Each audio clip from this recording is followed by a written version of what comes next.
Iglesia Bautista Misionera del Talar le invita a escuchar el siguiente mensaje que edificará su fe.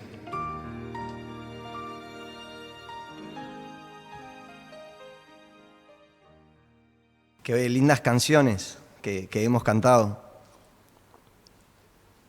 Me gusta el apóstol Pablo cuando dice, cantaré con el entendimiento. Eso es muy importante, cantar con el entendimiento. Ser conscientes de los que estamos cantando y de las verdades bíblicas que estamos cantando. Gracias al Señor por eso. Muy lindas canciones. Creo que me gustan todas las que se cantaron hoy. Muy bien. Les quería invitar a abrir sus Biblias en Judas. La epístola de San Judas está antes de Apocalipsis. Un libro antes de Apocalipsis.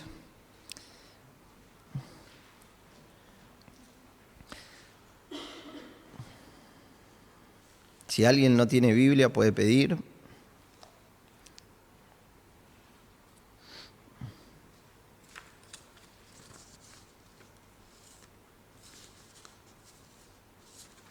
Es una epístola pequeña, es solamente un solo capítulo la epístola de Judas, pero vamos a ver que aunque es pequeña en su extensión, tiene un mensaje muy potente.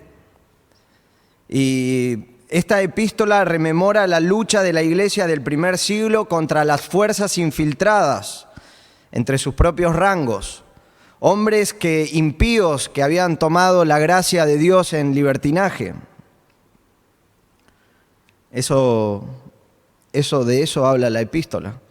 Y en cuanto, por ejemplo, a la fecha de esta epístola, no podemos datar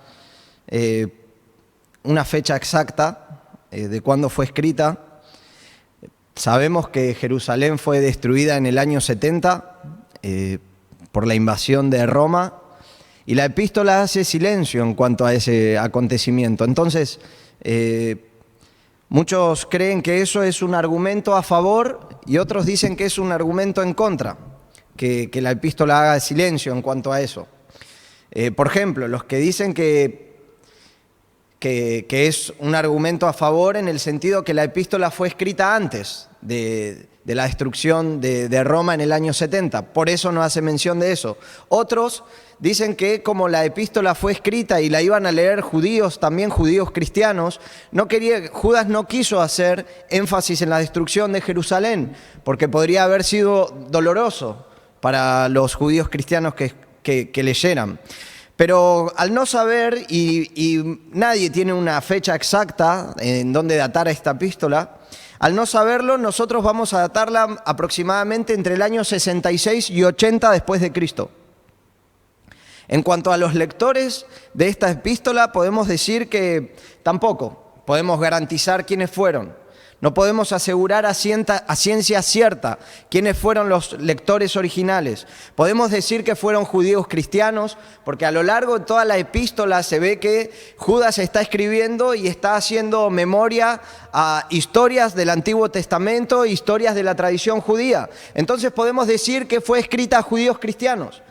Pero también, cuando él dice en el versículo 3, dice: amados, por el gran empeño que tenía a escribirles acerca de nuestra común salvación, muchos comentaristas opinan que al decir común salvación está diciendo, él como judío les está escribiendo a gentiles diciéndoles que tienen algo en común y eso que tienen en común es su salvación. Entonces, tampoco podemos datar a ciencia cierta quiénes fueron sus lectores originales. Si ustedes quisieran investigar de eso, podrían hacerlo. Yo estuve investigando bastante acerca del asunto y llegué a esa conclusión de no querer afirmar porque hay opiniones muy divididas en cuanto a eso. En cuanto al escritor, ¿qué podemos decir de él? Bueno, en el versículo 1 dice, él se presenta a sí mismo. Nuestro texto comienza diciendo quién es la persona que está escribiendo esta epístola, y él se presenta a sí mismo como Judas. Y nos dice que él es siervo de Jesucristo, hermano de Jacobo. La traducción nos dice Judas, pero el nombre original es Judá. Es el nombre, y era un nombre muy común en el siglo I, Judá. Entonces, según la Biblia de Estudio de la Reforma, podemos decir que había por lo menos 8 Judas en el Nuevo Testamento. Entonces, con solo el nombre no podríamos decir a quién es el que se está refiriendo. Sabemos que también hay un famoso Judas que es Judas Iscariote, y muchos a veces dicen Judas y es lo primero que se viene a la mente, Judas Iscariote. Pero con solo el nombre no podríamos saber quién es realmente el que escribió esta epístola. Pero aquí nos da una pista. La mejor pista que tenemos nos dice que él es hermano de Jacobo. Entonces, él se presenta a sí mismo como Judas, siervo de Jesucristo, hermano de Jacobo. Y al hacer esto creemos que es porque Jacobo fue una persona muy conocida en el siglo I, en la iglesia primitiva, la iglesia del primer siglo. Jacobo fue una persona muy importante y de renombre. Entonces creemos que Judas está, digamos, como chapeándola, entre comillas, con el nombre de su hermano, de Jacobo. Y creemos que este Jacobo es Santiago, y creemos que él ha sido un líder de preeminencia en la iglesia del primer siglo. Y para decir esto, les voy a compartir, por ejemplo, Hechos 12:17. Dice, Pedro, una vez que él había sido encarcelado, Pedro, y había sido puesto en libertad, va a la casa de Juan Marcos, golpea la puerta, ingresa, y él les dice así, haciendo señal con la mano que guarden silencio, les contó cómo el Señor había sacado de la cárcel. Y les dijo, informen estas cosas a Jacobo y a los hermanos. Y entonces salió de allí y se fue a otro lugar. Entonces Pedro les está diciendo, infórmenle a Jacobo. Vemos también, por ejemplo, en el primer concilio, en Hechos 15, donde se tocaron temas muy importantes. Hechos 15:13 dice, cuando terminaron de hablar, Jacobo tomó la palabra y dijo, escúchenme, hermanos. Entonces, en la iglesia del primer siglo, Jacobo está diciendo, escúchenme. Por eso creemos que Jacobo era una persona muy importante, un líder de preeminencia. A este Jacobo también podemos decir que es Santiago, y creemos que junto con Santiago, tanto Judas como Jacobo, los dos, creemos que son los medios hermanos de Jesús. Por ejemplo, Mateo 13:55 dice esto, ¿no es este el hijo del carpintero? ¿No se llama su madre María y sus hermanos Jacobo, José, Simón y Judas?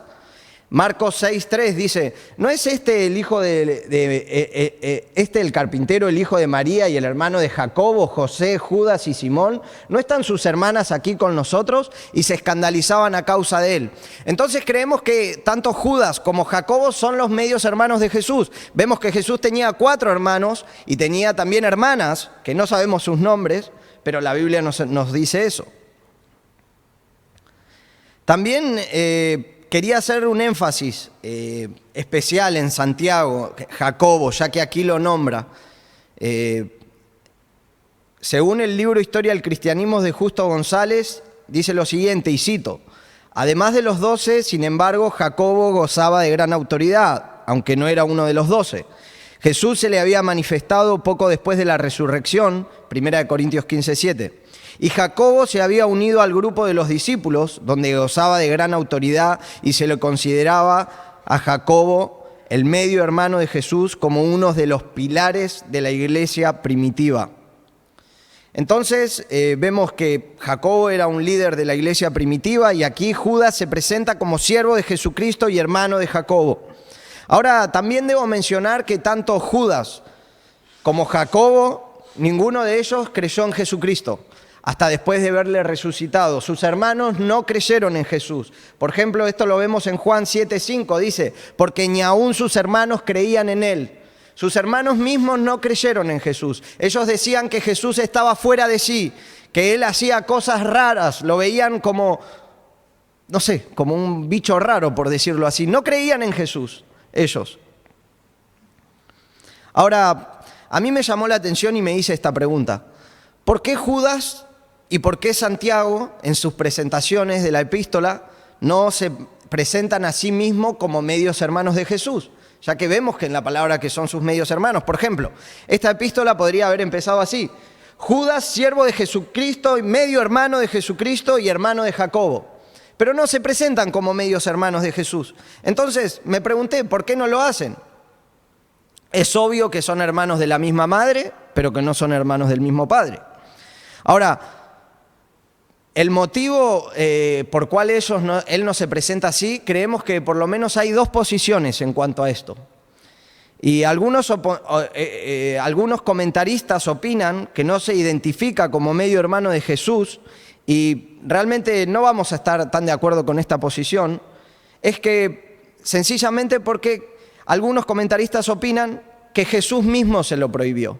Jesús le dijo, ustedes nunca se presenten como mis medios hermanos. Realmente no estoy de acuerdo con esa posición porque sí estoy de acuerdo con la segunda posición que dice, simplemente dice esto, que tanto Judas como Santiago, al no haber creído en Jesucristo hasta después de su resurrección, esto los mantuvo bien humildes a ellos. Y por tanto, ellos no querían que su liderazgo esté relacionado con el lazo biológico, y el Señor, esto es importante también, el Señor tuvo que capacitarlos también a ellos por gracia, para que ellos puedan ser líderes. Entonces, ellos no quieren identificarse con el lazo sanguíneo porque ellos no habían creído y porque también necesitaron la gracia del Señor para ser capacitados para ser líderes de la iglesia del primer siglo. Y me gusta este pasaje que dice 2 Corintios 5:16, el apóstol Pablo dice lo siguiente: de manera que nosotros, ahora en adelante, ya no conocemos a nadie según la carne. Aunque hemos conocido a Cristo según la carne, sin embargo, ya no lo conocemos así.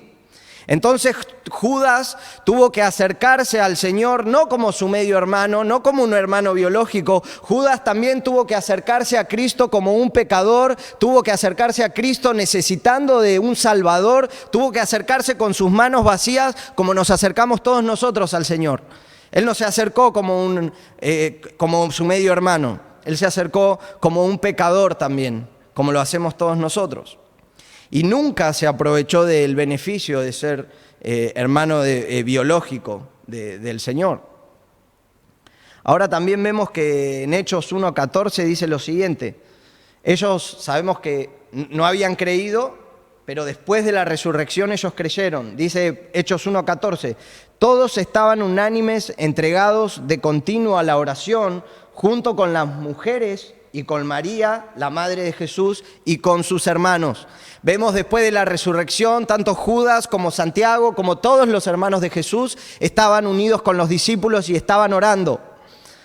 Ellos ya habían creído en el Señor. Ahora también vemos que Judas se presenta a sí mismo como un siervo de Jesucristo, dice. Judas, siervo de Jesucristo. Y realmente aquí la traducción es muy débil. ¿Alguien sabe qué significa siervo? Doulos. La palabra en griego original es doulos y la palabra significa esclavo. Entonces, aquí hay una traducción muy débil. Todas las Biblias traducen la palabra esclavo como siervo. No sé si no quieren ofender a la gente, los escritores no querían ofender, no querían decir que debemos ser esclavos, pero Judas se presenta a sí mismo como un esclavo de Cristo. Él dice, yo soy un esclavo. Y ¿saben qué, amigos y hermanos? La Biblia habla de dos tipos de esclavitud. O somos esclavos de Cristo o somos esclavos del pecado. La Biblia enseña eso. Juan 8:34 al 36 dice, Jesús les respondió, en verdad les digo, todo el que comete pecado, esclavo es del pecado. Y el esclavo no queda en la casa para siempre, el Hijo permanece para siempre. Así que si el Hijo los hace libres, ustedes serán realmente libres. También Romanos 6:16, ¿no saben ustedes que cuando se presentan como esclavos a alguien para obedecerle, son esclavos de aquel a quien obedecen, ya sea del pecado para muerte o de la obediencia para justicia? Y Tito 3:3, porque nosotros también en otro tiempo éramos necios, desobedientes, extraviados, esclavos de deleites y placeres diversos, viviendo en malicia y envidia, aborrecibles y odiándonos unos a otros. Ahora, hay una sola manera de ser libres de la esclavitud del pecado, y eso es por medio de Cristo y por medio del Evangelio. Vemos que Colosenses 1:13 nos dice, porque Él nos libró del dominio de las tinieblas y nos trasladó al reino de su Hijo amado. También en 1 de Pedro 2:9 dice, porque ustedes son linaje escogido, real sacerdocio, nación santa, pueblo adquirido por Dios para posesión suya, a fin de que anuncien las virtudes de aquel que los llamó de las tinieblas a su luz admirable. El Señor es el único que puede sacarnos de la esclavitud del pecado, de las tinieblas y trasladarnos al reino de su amado Hijo. Ahora, comparando un poquito y así a modo de ilustración, ¿saben que los romanos, ellos elegían sus esclavos según sus cualidades, según sus fuerzas, como la apariencia física, su salud? En cambio, Dios elige a sus esclavos conociendo todas sus debilidades y fallas. El Señor nos elige así. La palabra de Dios nos dice que el Señor eligió lo vil y menospreciado de este mundo para avergonzar a los sabios y entendidos. Jesús enseña, no me elegiste vosotros a mí, sino que yo os elegí a vosotros. Ser esclavo de Cristo es la posición más elevada que debemos anhelar vivir, sin ningún tipo de objeción. Y vemos que aquí la epístola de Judas comienza diciendo que él es un esclavo de Cristo y hermano de Jacobo. Todo eso a manera de introducción. Ahora, lo que quería compartirles, y antes de entrar en el mensaje propiamente dicho, quisiera preguntarles, ¿qué es la bendición de Dios para ti? ¿Qué significa la bendición de Dios para ti? La bendición de Dios para ti significa tener un buen trabajo, tener prosperidad económica, tener salud, gozar de bienes materiales. ¿Qué significa la bendición de Dios para ti? Quiero preguntarte eso. Y el título del mensaje es Un llamado a abundantes bendiciones. Y vamos a ver la abundancia de las bendiciones de Dios en un llamado. Vamos a ver 3 bendiciones de un llamado de Dios.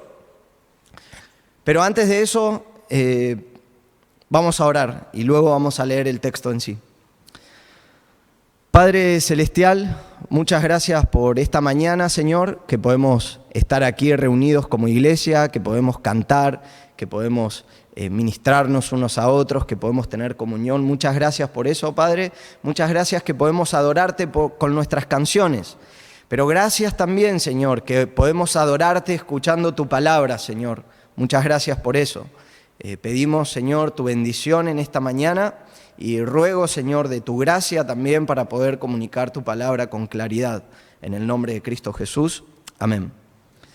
Entonces vamos a leer nuestro texto. Dice así, Judas, capítulo 1, versículo 1 y 2. Judas, siervo de Jesucristo y hermano de Jacobo, a los llamados, amados en Dios Padre y guardados para Jesucristo, misericordia, paz y amor les sean multiplicados. Entonces vamos a ver 3 bendiciones de un llamado de Dios. Y cuando digo la palabra llamado me estoy refiriendo a personas que fueron escogidos por Dios, a personas que fueron elegidas por Dios. Ese tipo de llamado. Son personas, 3 bendiciones de una persona que ha sido elegida por Dios, que ha sido llamada por Él.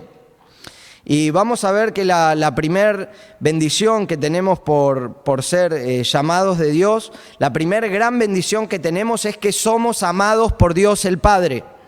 Vemos en el versículo 1, dice, a los llamados, amados en Dios Padre.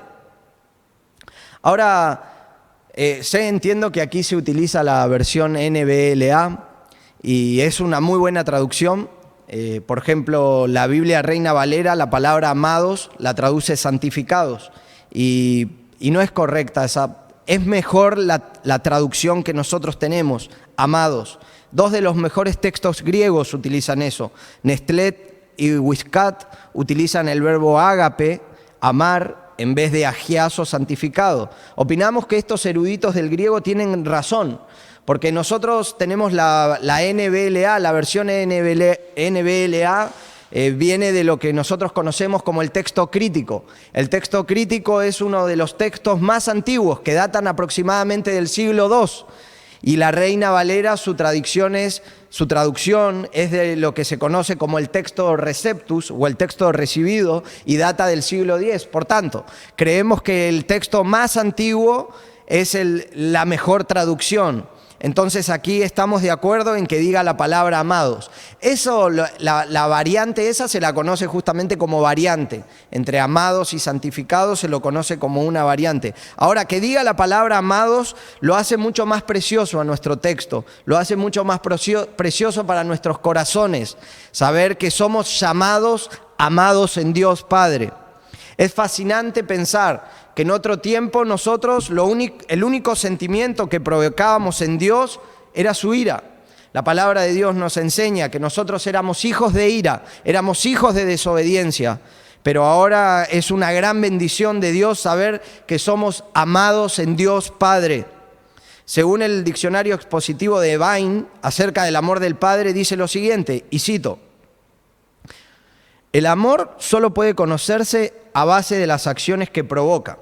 El amor de Dios se ve en la dádiva de su Hijo. 1 Juan 4, 9 y 10.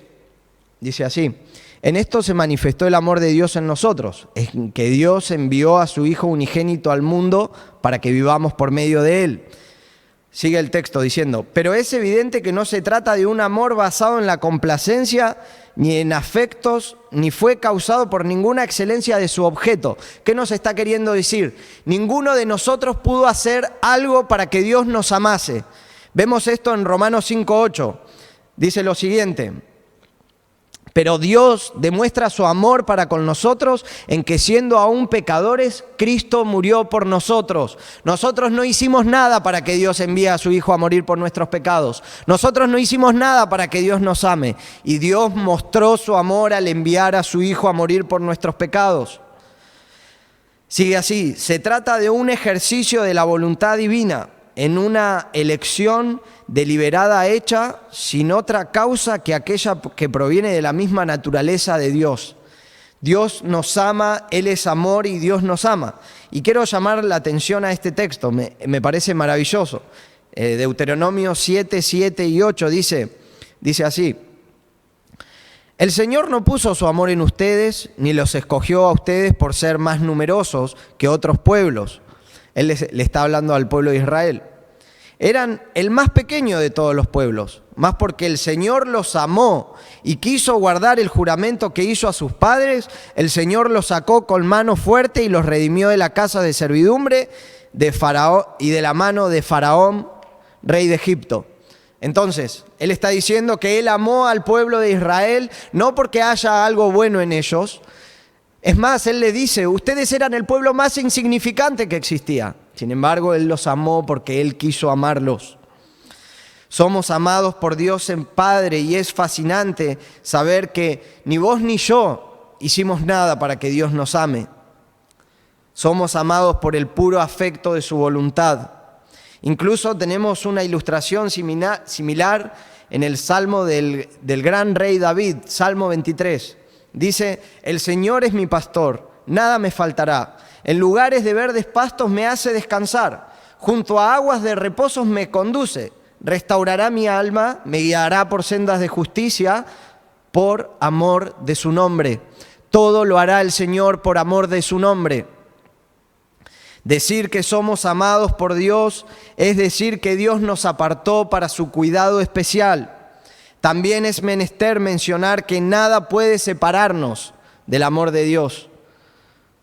Romanos 8, 38 y 39, porque estoy convencido de que ni la muerte, ni la vida, ni principados, ni lo presente, ni lo porvenir, ni los poderes, ni lo alto, ni lo profundo, ni ninguna otra cosa creada nos podrá separar del amor de Dios que es en Cristo Jesús, Señor nuestro. Dios Padre nos ama.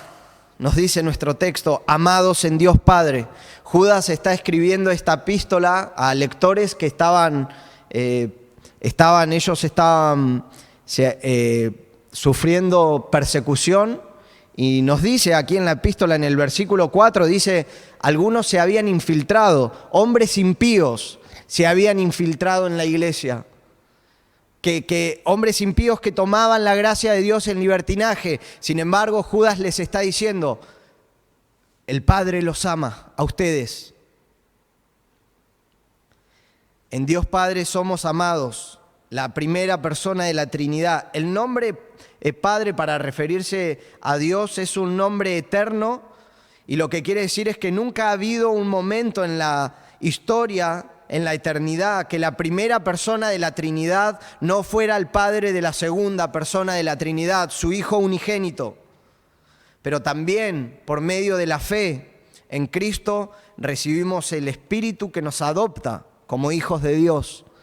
Vemos esto en Romanos 8:15. Pero ustedes no han recibido un espíritu de esclavitud para volver otra vez al temor, sino que han recibido un espíritu de adopción como hijos, por el cual clamamos, Abba, Padre. Dios es nuestro Padre por medio de la fe en Cristo. Ahora, ¿qué nos enseña esto a nosotros? ¿Qué nos enseña esta primer gran bendición que tenemos de ser amados por Dios el Padre? Bueno, cuando estamos pasando dificultades, pruebas, cuando, por ejemplo, los lectores de esta epístola, ellos estaban pasando dificultades, pero Dios los ama. Judas les está diciendo, Dios los ama. Estén pensando en eso. Van a pasar muchas dificultades. Se van a levantar hombres impíos de entre medio de ustedes, pero estén conscientes de algo. Dios los ama. Y a nosotros, ¿qué nos enseña? Cuando pasamos dificultades, cuando la vida nos golpea duro, quiero decirte algo, Dios te ama. Dios nos ama. Es una gran bendición saber que Dios nos ame. Cuando no tengas dinero para pagar las deudas, cuando no te alcance el dinero para pagar la luz, el agua, los impuestos, quiero decirte algo, Dios te ama. Y vos me vas a decir, ¿de qué me sirve que Dios me ama cuando estoy pasando un montón de dificultades? Bueno, Dios te ama y Él va a proveer. Él puede proveer por medio de la iglesia, Él puede proveer por medio de hermanos, pero no quiero que veas la bendición de Dios por medio de lo que Dios pueda darte, sino que veas que la bendición de Dios es que Dios te ama. Si no, estamos muchas veces como esa mujer, como esa esposa que se deleita más en el anillo que en el esposo, en el anillo que el esposo le regala. Nosotros debemos ver a Dios y la gran bendición que tenemos es que Él nos ama y debemos ver la gran bendición en su amor y no en lo que Él pueda darnos. Es una gran bendición saber que Dios te ama de manera incondicional, aún con todos los defectos que tenemos, aún con todo el pecado que tenemos. Dios nos ama y nada jamás podrá separarnos del amor de Dios. Pero también quiero llamar la atención a que no debemos tomar como una licencia para el pecado el amor de Dios. Vemos eso en nuestros días. En nuestros días muchas personas dicen porque Dios nos ama, podemos pecar deliberadamente, podemos vivir en pecado obstinado. Y eso no es así, queridos amigos. Nosotros, el amor de Dios, que Dios nos ame de manera incondicional a pesar de todo nuestro pecado, debe llevarnos a nosotros a vivir vidas santas, a vivir vidas más consagradas para el Señor, a vivir con más devoción para el Señor. Que nos ame de manera incondicional debe llevarnos a nosotros a que vivamos una vida de consagración y de obediencia al Señor. La segunda bendición de un llamado de Dios es que somos guardados para Jesucristo. Vemos en nuestro texto. Amados, dice, a los llamados, amados en Dios Padre, guardados para Jesucristo. Ahora, la palabra allí guardados significa en griego, significa esto, vigilar sobre, preservar, guardar como una vigilancia o custodia militar. Significa que va a haber una custodia militar, que el Señor nos guarda de esa manera. Por ejemplo, vemos en Hechos 12:5, dice lo siguiente. Acá está. Así que Pedro era custodiado en la cárcel, pero la iglesia hacía oración ferviente a Dios por él. Vemos que allí la palabra es custodiado. Pedro estaba en la cárcel y estaba siendo custodiado.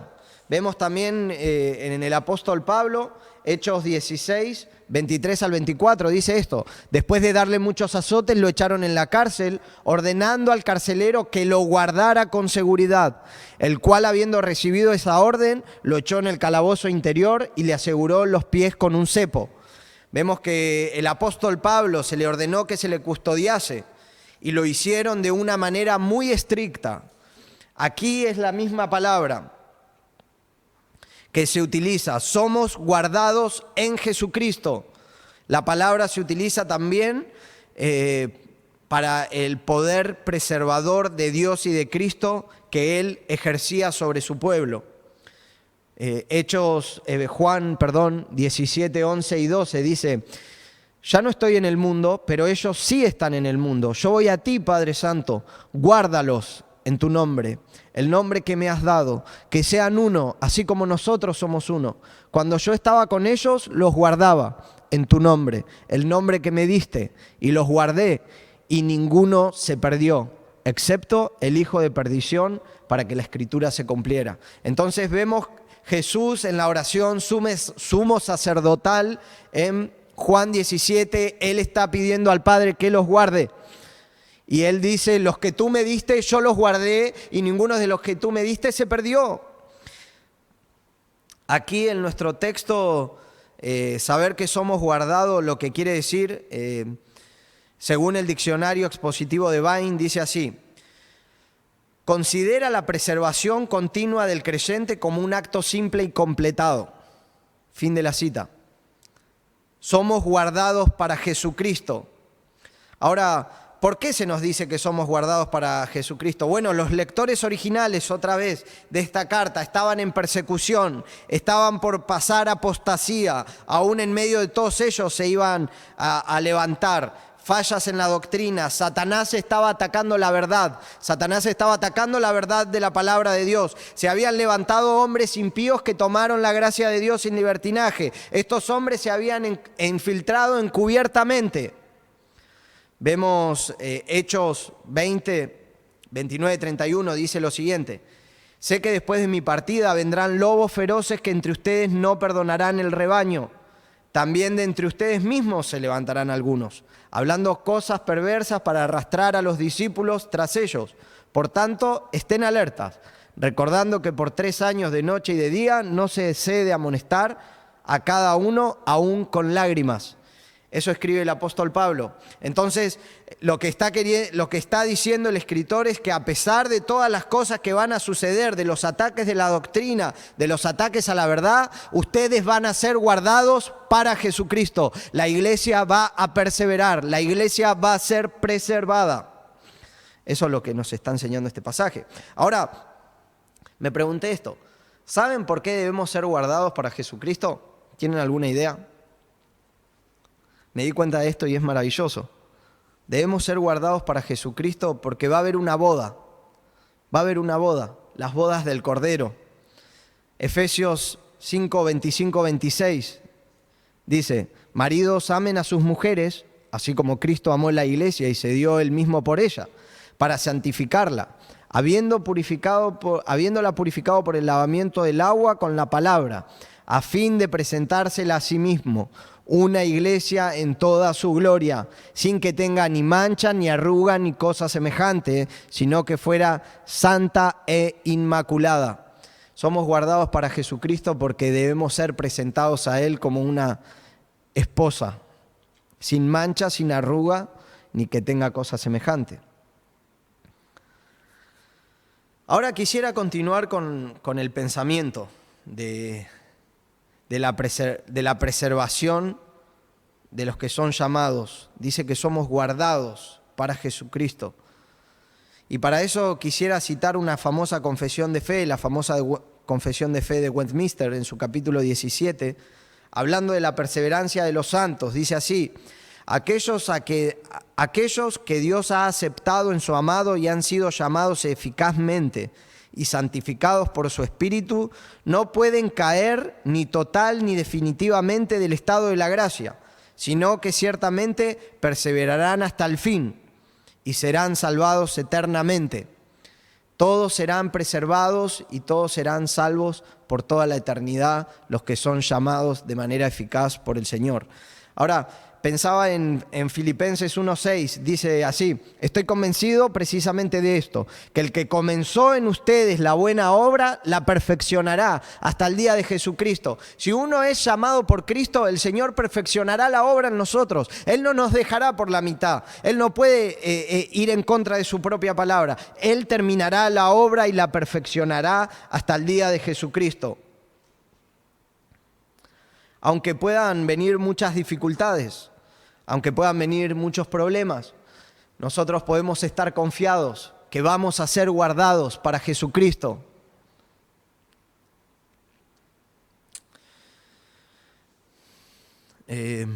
MacArthur comenta acerca de este pasaje y cito: no existe ninguna persona o poder en el universo que sea más grande que Dios.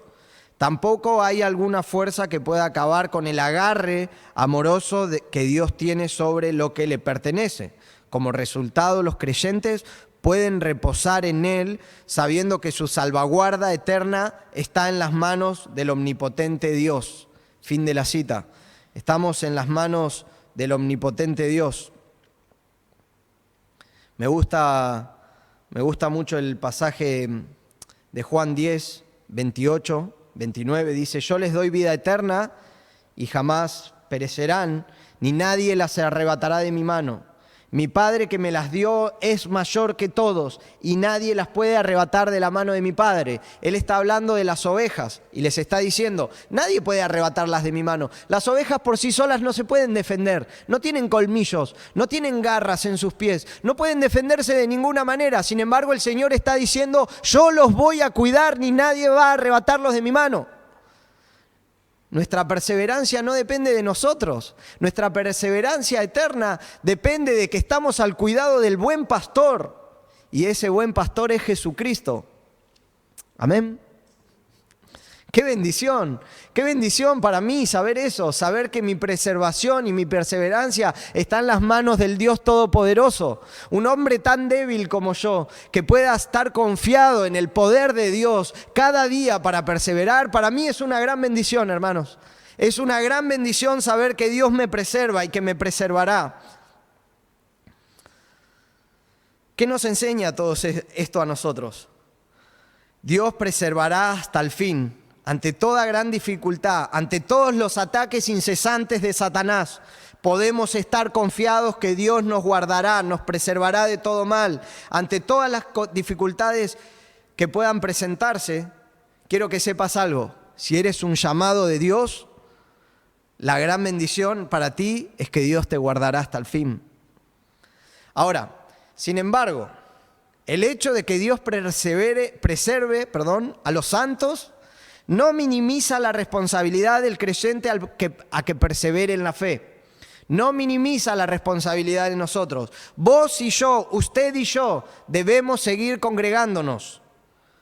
Debemos seguir asistiendo los domingos a la iglesia. Cada vez que tengamos oportunidad debemos estar reunidos. Porque es también por medio de la iglesia que el Señor nos preserva, que el Señor nos da ánimo para seguir adelante. Por ejemplo, vemos eso en Hebreos 12, versículo 12, dice así: por tanto, fortalezcan las manos débiles y las rodillas que flaquean. Hagan sendas derechas para sus pies, para que la pierna coja no se descoyunte, sino que sane. Buscan la paz con todos, está hablando a una congregación, y la santidad, sin la cual nadie verá al Señor. Cuídense de que nadie deje alcanzar la gracia de Dios, de que ninguna raíz de amargura brotando cause dificultades y por ella muchos sean contaminados. Debemos estar en comunión unos con otros y debemos preservar en comunión como iglesia para perseverar, porque Dios nos perseverará hasta el fin y para eso también utilizará hermanos que vengan y que te den ánimo. No se dan una idea, cuántas veces, innumerables veces, vinieron hermanos y me dieron ánimo. Innumerables veces. Uno a veces tiende a alejarse, uno a veces tiende a decir: no quiero hablar con este tipo de la iglesia porque me manda muchos mensajes. El Señor utiliza hermanos, el Señor utiliza personas de la iglesia para preservarnos, para darnos ánimo para seguir adelante. Y eso es una gran bendición. Ahora, la tercera bendición de un llamado de Dios es que nos son multiplicados la misericordia, la paz y el amor. Vemos esto en el versículo 2. Misericordia, paz y amor les sean multiplicados. Que nos sea multiplicado quiere decir esto. La oración que estaba haciendo Judas para sus lectores allí quiere decir esto. Que sean llenos de la medida más abundante que ustedes se puedan imaginar, de gracia, de misericordia y de paz y de amor. Que sean llenos de eso hasta una medida abundante. Aunque la batalla pueda ser difícil, el Señor les dice, el deseo del Señor es que cada uno de los lectores y nosotros tengamos misericordia, paz y amor de una manera abundante. Ahora, misericordia, la palabra allí en griego denota compasión divina, la compasión que el Señor tiene por nosotros. Y quiero animarte a esto, y esto es, ¿cómo lo digo? Esto es algo que solamente como una ayuda a memoria. La palabra misericordia, quiero que lo veas de esta manera, que la dividas en dos. Misericordia vamos a dividirla en miseria y cordia vamos a referirnos a corazón. ¿Qué quiero decir con esto? Dios ve nuestra miseria y nuestra miseria toca la cordia, el corazón de Dios. Y el corazón de Dios es movido a compasión por los suyos. Él es movido por nuestra situación. Y sabemos que Dios, ¿cómo es en misericordia Dios? ¿Qué nos enseña la palabra? El Señor es grande en misericordia. La misericordia del Señor es grande. Dios es grande en misericordia. Es un caudal inagotable de misericordia. También nos dice paz. La paz que proviene de saber que todos nuestros pecados fueron perdonados. Pero también saber la paz de saber que el Señor está en toda situación y está en control de todo. El Señor está en control de toda situación, podemos tener paz. Y dice amor, la palabra allí es ágape, el amor que Dios tiene por nosotros. Un amor completo, un amor que es incondicional y el Señor quiere que también sea multiplicado ese amor en todos nosotros. Ahora, ¿qué nos enseña todo esto? La misericordia, la paz y el amor vienen de Dios y Él es una fuente inagotable de amor y de misericordia y de paz. Nosotros podemos ir a Él continuamente a buscar esto. Él es una fuente inagotable de eso. Y otra vez para ir finalizando, quiero mencionar que en todo el contexto de la carta Judas está escribiendo para advertir de la apostasía, de que iba a haber en el primer siglo. Y creo que es la misma apostasía que hay en nuestros días. Entonces, él escribe para advertir de esas cosas. Ahora, frente a la realidad que estamos viviendo, sabiendo que Dios derrama sus abundantes bendiciones sobre todos nosotros, sobre todo aquellos que Él llama, ¿cuál es nuestro comportamiento? ¿Cuál es el comportamiento de usted ante estas verdades?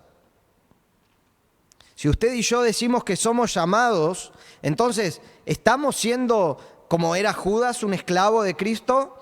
El amor incondicional que Dios tiene por nosotros nos motiva a obedecerlo y a vivir en santidad. ¿Es una realidad en tu vida que estás perseverando hasta el fin?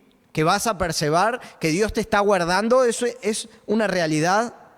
Da evidencia a la vida de usted que la misericordia, la paz y el amor le fueron multiplicados.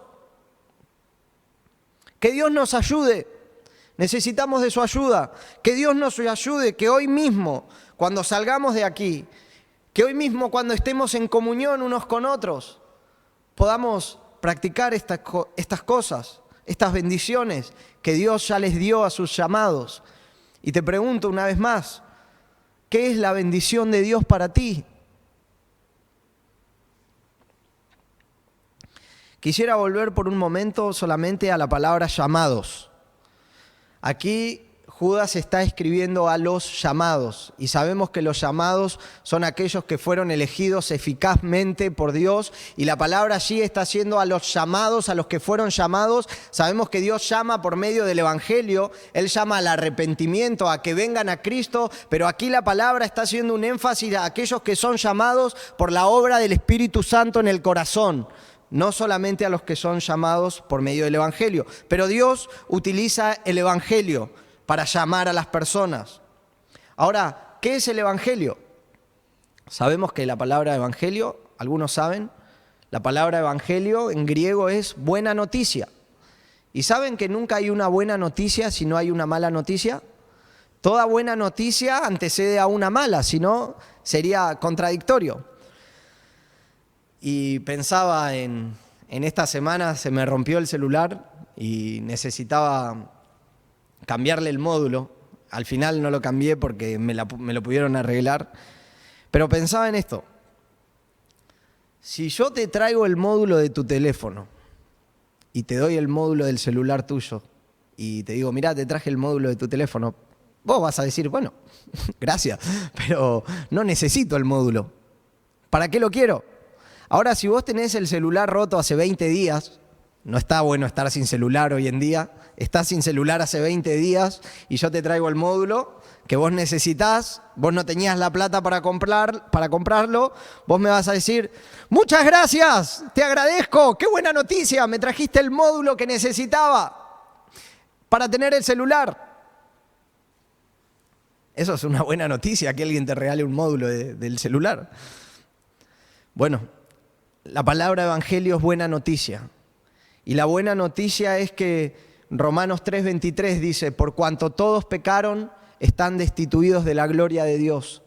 Todos nosotros, toda la humanidad, estamos destituidos de la gloria de Dios. Estamos separados de la comunión con Dios. Nuestra comunión con Dios está totalmente quebrada a causa de nuestro pecado, porque somos pecadores. Todos nosotros pecamos y Dios es un Dios que es completamente santo y cualquier mínimo pecado que nosotros podamos hacer es darle una piña en la cara a Dios.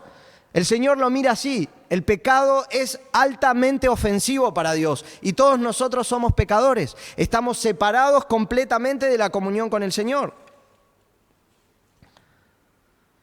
Y la Biblia enseña, la paga del pecado es la muerte. La muerte es la recompensa por nuestros pecados.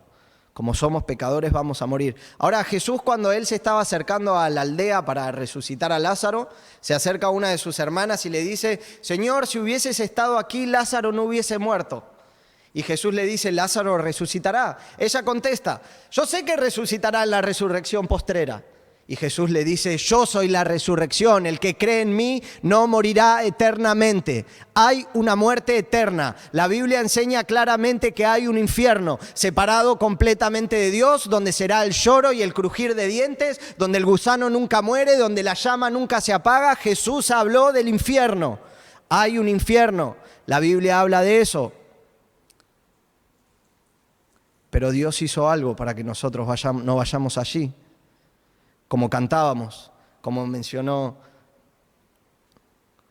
de tal manera amó Dios al mundo que ha enviado a su único Hijo para que todo aquel que en Él crea no se pierda, sino que tenga vida eterna. Cuando Cristo estaba muriendo en la cruz, hace más de 2000 años, toda la ira y todo el enojo de Dios que era para vos y que era para mí por ser pecadores, Dios lo derramó sobre su propio Hijo Jesucristo. Cristo cargó con toda nuestra culpa, con toda la ira de Dios que nosotros merecíamos. Y Cristo murió y al tercer día con gran poder Dios lo resucitó entre los muertos y ahora Él vive para interceder por nosotros. Ahora, ¿qué hacemos ante esta realidad? La palabra de Dios dice, Él manda a todos los hombres en todo lugar que se arrepientan de sus pecados y que crean en el Evangelio. ¿Qué es arrepentirse? La palabra arrepentimiento significa cambiar la manera de pensar. Yo debo cambiar de mente. Yo antes caminaba para allí amando el pecado, amando este mundo Y ahora escucho el mensaje del Evangelio. Cristo murió por un pecador tan inmundo como yo. El Señor vino a morir por un pecador como yo. Escucho este mensaje y me arrepiento. Cambio mi mente y ahora empiezo a caminar en esta dirección. Ahora amo al Señor, ahora amo leer su palabra, ahora amo venir y congregarme, ahora amo cantar con todos los hermanos porque me arrepentí. Ahora vivo una vida nueva en Cristo. Ya las cosas viejas pasaron, todas son hechas nuevas en Cristo. El Señor dice eso en su palabra. Y quiero animarte, si no conoces a Cristo en esta mañana, que pongas tu fe en el Señor Jesucristo y Él te aceptará como su Hijo y te dará sus abundantes bendiciones. Oremos. Padre eterno, venimos delante de tu trono, Señor, con completa reverencia, Padre. Sabemos que nada podemos hacer para acercarnos a ti, Señor, nada, Padre. Somos pecadores, pero damos gracias, Señor, que hace más de 2000 años, Señor, tú enviaste a tu Hijo unigénito a morir por nuestros pecados. Gracias por la obra de Cristo en la cruz, Señor. Y venimos delante de tu trono confiando en Cristo, Señor, confiando en la obra de Cristo. Y tu palabra nos dice que por medio de Cristo podemos acercarnos confiadamente a ti, Señor. Te damos gracias por Cristo Jesús, a quien tú enviaste a morir por nosotros, y damos gracias por la introducción al libro de Judas. Muchas gracias, Señor. Muchas gracias porque vemos las abundantes bendiciones que hay, saber que somos amados por ti de manera incondicional, Señor. Gracias por eso. Gracias porque podemos estar confiados de que tú nos amas, Señor. Padre Santo, gracias porque también sabemos que somos guardados para Jesucristo. Te damos gracias por eso, que tú nos guardarás hasta el fin, Señor. Muchas gracias por eso. Y también gracias, Señor, porque vemos que tu misericordia, vemos que tu amor y tu paz pueden ser multiplicados en todos nosotros hasta una medida abundante. Muchas gracias por eso, Señor. Padre, también te damos gracias y pedimos que si hay alguna persona que aquí no te conoce, rogamos, Señor, que tú puedas obrar en su corazón allí donde Él está y pueda ponerse a cuentas contigo, Señor, pidiendo perdón por sus pecados y reconociendo la necesidad de un Salvador. Señor, muchas gracias. En el nombre de Cristo Jesús. Amén.